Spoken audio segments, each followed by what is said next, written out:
آج ہم اللہ کے کرم سے دعوت اسلامی والوں میں محبت اتفاق دیکھ رہے ہیں،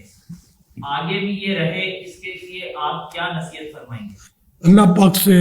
دعا ہے کہ اللہ کریم دعوت اسلامی کو افتراق و انتشار سے بچائے۔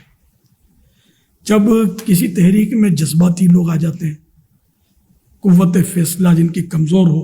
وہ جذباتی فیصلے کریں اور خود رائی کہ وہ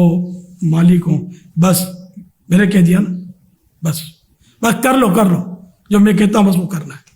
تو اس طرح ایک آدھ بار ہو سکتا ہے کہ یہ لوگ کر لیں جو بھی ماتحت ہیں، آہستہ آہستہ وہ اندر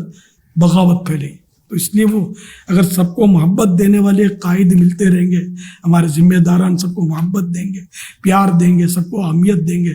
جس طرح ایک سلجھے ہوئے سمجھدار اسلامی بھائی کے مشورے کو وہ غور سے سنتے ہیں، اسی طرح بالکل ہی جو وہ اوٹ پٹانگ مشورے دیتے ہیں ان کو بھی اسی طرح سنیں گے اور ان کو بھی مسکرا کر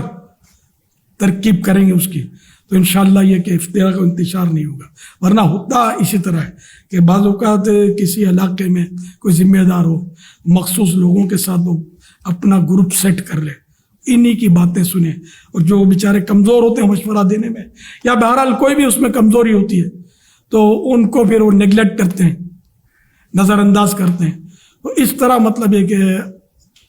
نفرت کی آگ جو ہے وہ دل میں شعلہ زن ہوتی ہے، آہستہ آہستہ وہ دینی کاموں کے لیے مطلب یعنی کہ نقصان دہ معاملہ ہو جاتا ہے۔